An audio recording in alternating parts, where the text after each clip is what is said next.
Hello, my name is Manuel Fernandez, and I'm here to talk today about getting the most out of technology for your writing process. I want to talk about a couple tools that have been immensely valuable for me and might be of use for you as well. The first tool I want to talk about is Hypothesis. Now, Hypothesis is a social annotation app. If you are a UHD and you're watching this video, you might already have used a social annotation app in the way of Perusal. Well, Hypothesis lives on your Chrome browser or browser extension, really. You can also, from their website, you can also paste a link into it and turn on their annotation functionality. Now, whenever you are on a web page, or if you choose to open your PDFs using your browser as the PDF viewer, you can enable the extension and start highlighting and making comments anywhere on the page. Okay, now we'll have some additional information on that on the description, but that's the sweet and short of it. Now, I'm on this public page, which already has 87 annotations. Some of them are mine, some of them aren't. So if I switch to public feed, I would see that other users have annotated different parts and maybe started replying to each other. Or you can make your own. So for example, I could say, nice, and post, right? So now the reason why I'm recommending Hypothesis is because it encourages close reading of a text or any media in which you use this application. You are combing through it with a fine-tooth comb and just looking for every single detail that appeals to you, helps you brainstorm your arguments, helps you argue with the author from the very beginning. So by the time that you get to your Word document, you're not in a rush to think of your thesis statement. You already highlighted the supporting evidence that you found the most useful, and so on. We do all these annotations, but we're nothing if we don't actually reference the sources where all our ideas are coming from. Let's talk about Zotero.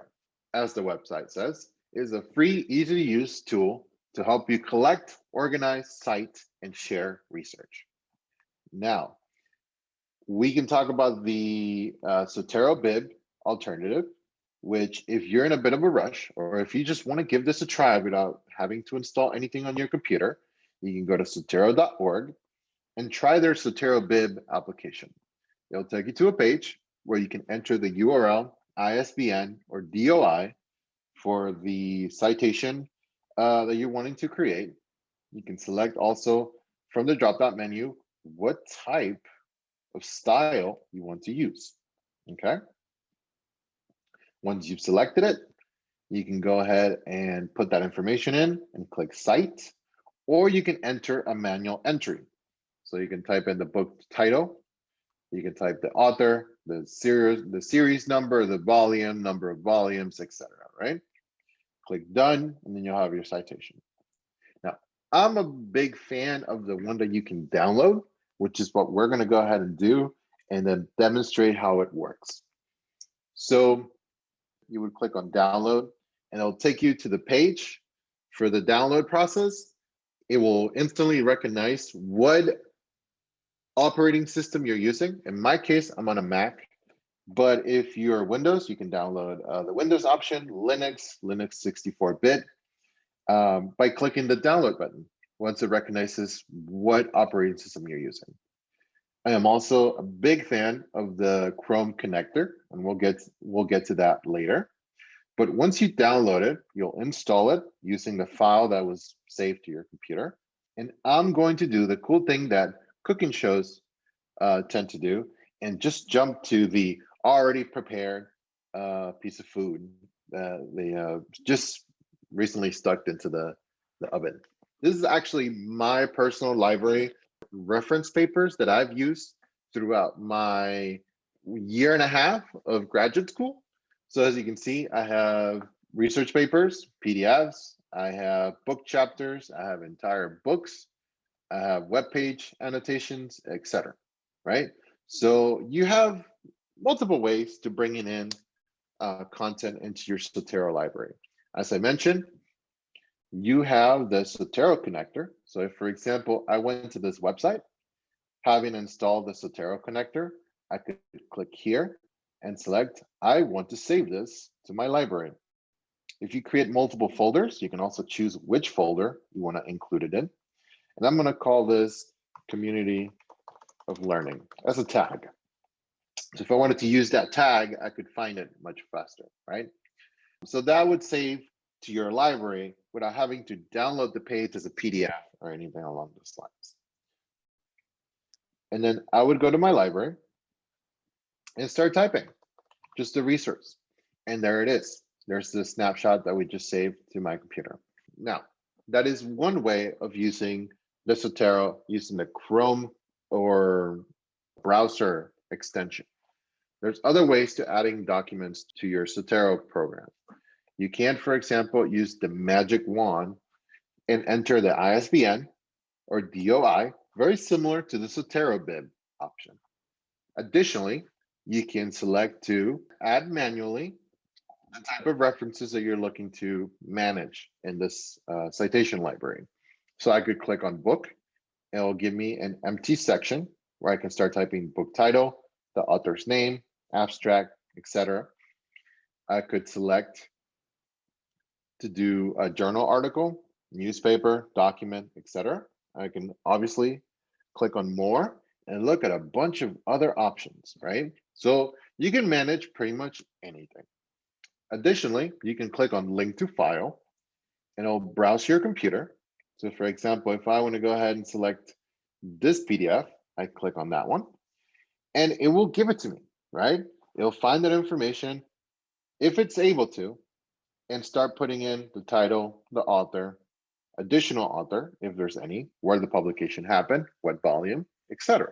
So just to recap, I do my annotations on a document that I found interesting, proves or disproves my point. I download that PDF and bring it into Zotero using the add link to file or DOI or ISBN for whatever I'm reading. And now it's time to bring in that argument, that quote, that brainstorming piece of writing that I made, and I'm gonna put that in Word now. The cool thing about downloading Zotero and installing it to your computer is that you have add-ons you can install to your Word application. As long as it's 2004 or later, you basically get a Zotero add-on on one of your tabs. So you download Zotero, start managing your references, and select the tools option to look and make sure that your Zotero Word for Mac or Windows has been integrated. Now, we're going to go ahead and open Microsoft Word. Now, I have an APA template that already exists within Word. If you actually looked, if you actually open Word and look for the templates option, it'll give you an APA document.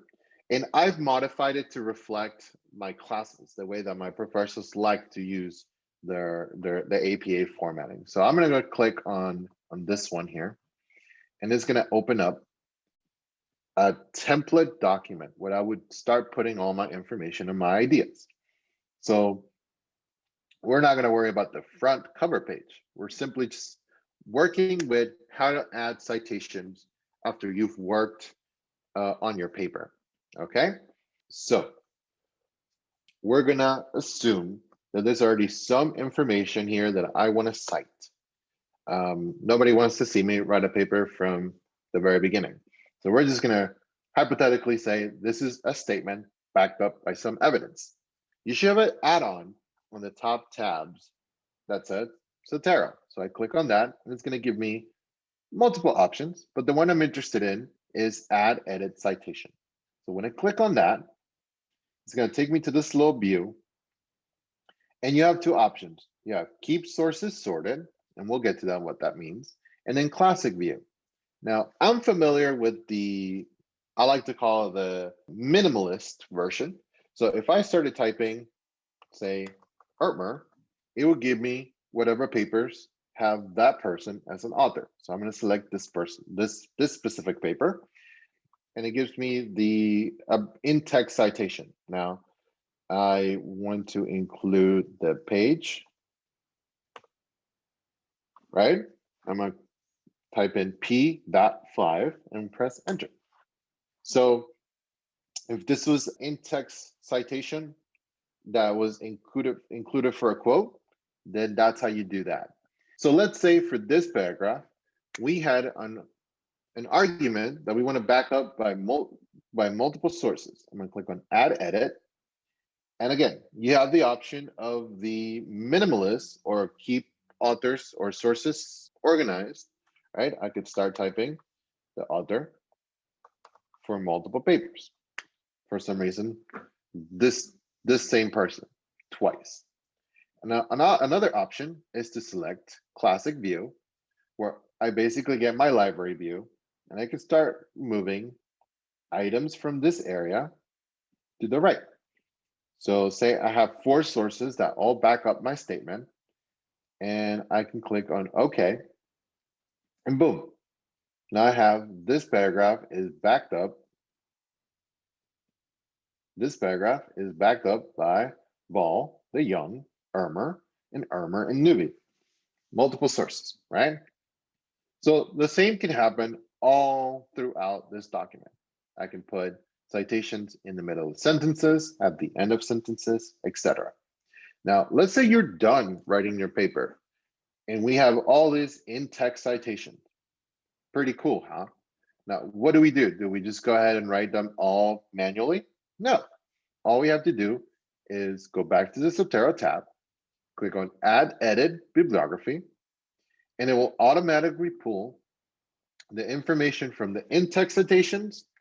It'll pull the actual bibliographic references and put them in your references page. I'm going to click that again. Sometimes it's a little slow to process, so just give it some time. All right, so there we go. I used all these different references throughout my paper, and now I have them here alphabetically on top of that, and properly cited in the way that the APA format might have it. Now, I want to stress that you should always follow the instructor's guidelines when it comes to proper citation practice and citation style. So if your instructor has any specific modifications you need to make, or they have specific guidelines on how long a quote should be, or where it should be cited, follow that as well, okay? And remember, UHC has plenty of resources in the Writing Center. You can always schedule an appointment and have this stuff verified by somebody that is much better at writing than myself. But what I wanted to talk about today was how to use hypothesis to make your notes, get you started on your thesis arguments, your supporting evidence, your topic sentences, etc. Move on into managing and organizing all your references, and then putting them into your paper once you're done. I hope this was helpful. If you have any questions, please don't hesitate to leave a comment or contact me at Blackboard and support and training area. And I hope this was as informative for you as it was for me. I wish I'd known this when I was in undergraduate school. So best of luck. Have a good rest of the semester, and bye.